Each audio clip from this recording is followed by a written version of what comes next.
आज जो कहानी मैं आपको सुनाने जा रहा हूं ना, वो तिहाड़ जेल की उन ऊंची ऊंची दीवारों के पीछे से निकली है। इस कहानी ने मुझे अंदर से हिला कर रख दिया है। दोस्तों, ये कोई आम कहानी नहीं है। ये एक ऐसे रहस्य की बात है जिसे सुनकर आप भी चौंक जाएंगे। ये एक ऐसी चाह की कहानी है जिसकी वजह से दिल्ली की तिहाड़ जेल में एक समय में अचानक से महिला कैदियों के नंबर बढ़ने लगे और जेल में बच्चे पैदा होने लगे। जेल के किसी भी अफसर को समझ नहीं आ रहा था कि आखिर इतने बच्चे जेल के अंदर पैदा कैसे हो रहे हैं। और जब इस कहानी की असल सच्चाई आप जानेंगे ना, तो लगेगा कि भगवान इंसान किस हद तक गिर सकता है सिर्फ एक चाहत के लिए। इससे पहले भी मैं बिहार के 2 जेल की कहानी आपको सुना चुका हूं, पर आज तिहाड़ की जो कहानी सुनाऊंगा वो बहुत ही पेचीदा है। तो आखिर क्या था तिहाड़ के प्रेग्नेंट होने वाली महिला कैदियों का काला सच? आइए आपको बताते हैं, बस आप चैनल को सब्सक्राइब करके अंत तक बने रहिए। आजकल जब मैं क्राइम की पुरानी फाइलों को ऑनलाइन टटोल रहा था, तो मेरी रिसर्च में एक अजीब आंकड़ा सामने आया जिसने मेरा ध्यान उस ओर खींच लिया। दरअसल ये बात ना साल 2003-04 के आसपास की है। उन दिनों तिहाड़ जेल में हर साल एवरेज 15-16 बच्चों का जन्म हुआ करता था। मतलब ये कि इतनी प्रेग्नेंट महिला कैदी तो जेल में आती ही थी और सजा काटने के दौरान ही बच्चे को जन्म देती थी, जेल के अंदर ही। हालांकि ये सब नॉर्मल नहीं होता है। कोई भी माँ ये थोड़ी ना चाहेगी कि अपने बच्चे को वो जेल जैसी जगह पर जन्म दे। पर आपको पता है, उन दिनों तिहाड़ में इसका उल्टा होने लगा। जहां हर साल 15-16 बच्चे पैदा होते थे, वहां अचानक से प्रेग्नेंट महिला कैदियों की संख्या बढ़ने लगी। इतनी कि अब हर साल वहां 3 गुना ज्यादा बच्चे पैदा होने लगे, लगभग 40 के भी पार। मैंने कई पुराने आर्टिकल्स और जेल प्रशासन से जुड़ी खबरें देखी जिनमें इस बात पर खुद तिहाड़ के अधिकारियों ने भी हैरानी जताई थी। दरअसल उन्हें समझ ही नहीं आ रहा था कि आखिर इतनी महिलाएं प्रेग्नेंट होकर जेल में क्यों आ रही थी। तो जब मैंने इस मामले की और गहराई से रिसर्च की, तो पता लगा कि आखिर जेल के अंदर की असली कहानी क्या थी, क्या चल रहा था उन दिनों तिहाड़ जेल के अंदर। लेकिन इससे पहले कि मैं वो बात बताऊं, आप वीडियो को पॉज कर कमेंट में लिखिए कि आपको क्या लगता है, इस अजीबोगरीब ट्रेंड के पीछे कोई बड़ी आपराधिक साजिश होगी, कोई बच्चों की तस्करी का गिरोह होगा या कुछ और ही। जरा मैं भी तो देखूं कि मेरे साथ कहानियां सुनकर आपका दिमाग कितना तेज चलने लगा है। खैर, मैं कहानी पर वापस लौटता हूं, आप सोचकर कमेंट में लिख दीजिएगा अपना जवाब। तो जब मैं इस पहेली का जवाब ढूंढ रहा था ना, तो मुझे तिहाड़ के पूर्व जेलर सुनील गुप्ता साहब का एक इंटरव्यू सुनने को मिला और मेरे दिमाग के सारे सवाल ना क्लियर हो गए वहां।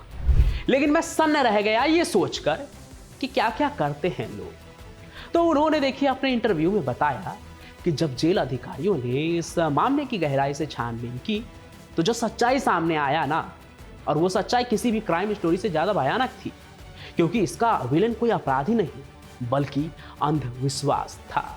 दिल्ली की झुग्गी झोपड़ी में रहने वाले कुछ गरीब और अशिक्षित महिलाओं के बीच एक अजीब सी भ्रांति फैल चुकी। इसमें उनका ये था कि लड़का पैदा होगा, तो वो जिनके लड़के पैदा हो जाते तो वो इसको जाके बाहर और फैलाते थे कि जेल में लड़का पैदा होता है।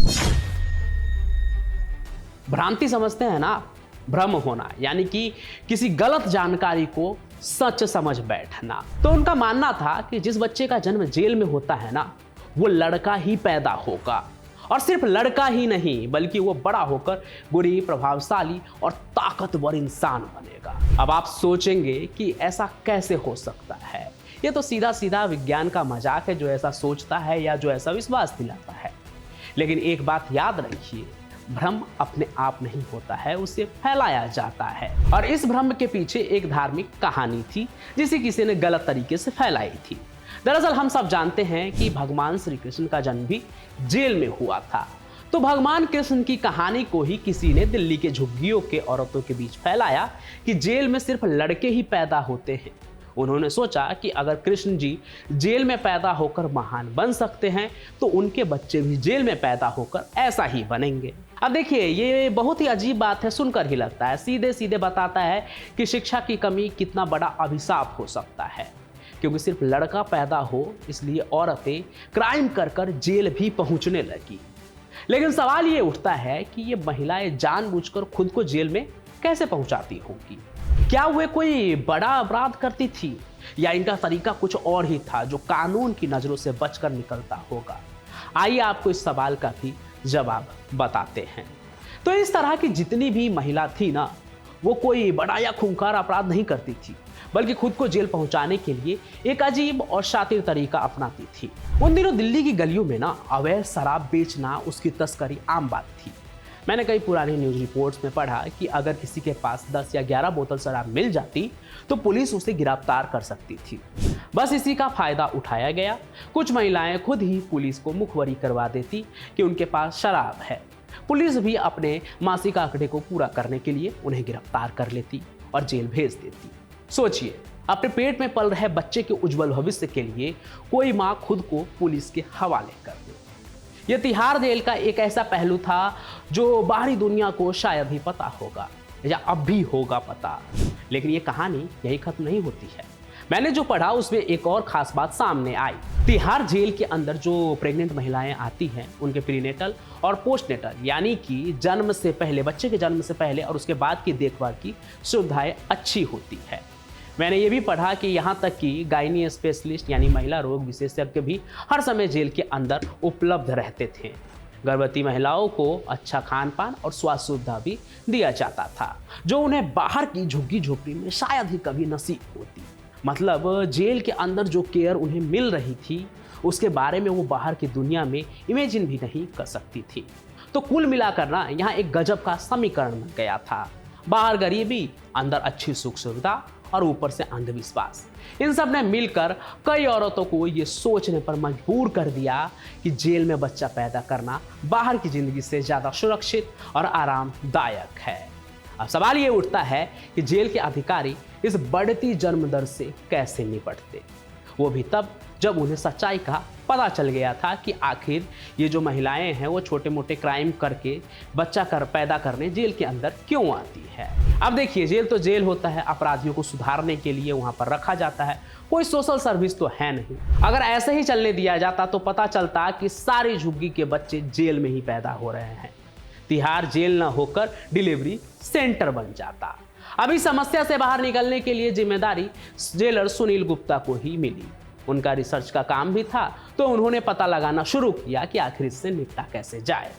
अब क्योंकि वो क्राइम करके जेल में आते थे तो उन्हें ऐसा भी नहीं था कि तुरंत बाहर निकाल दिया जाता कि तुम जाओ यहाँ से। इसलिए उन्होंने इस समस्या के जड़ को पकड़ा।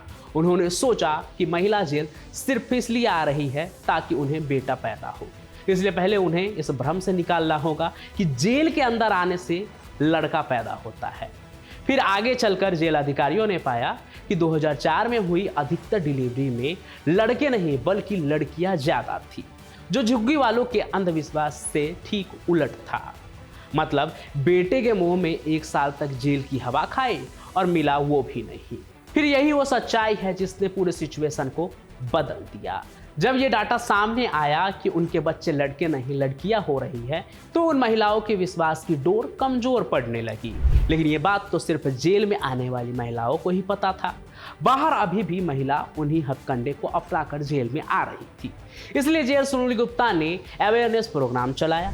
अखबारों में खबरें भी छपवाई कि जेल में जन्मे बच्चों में लड़कियों की संख्या ज्यादा है।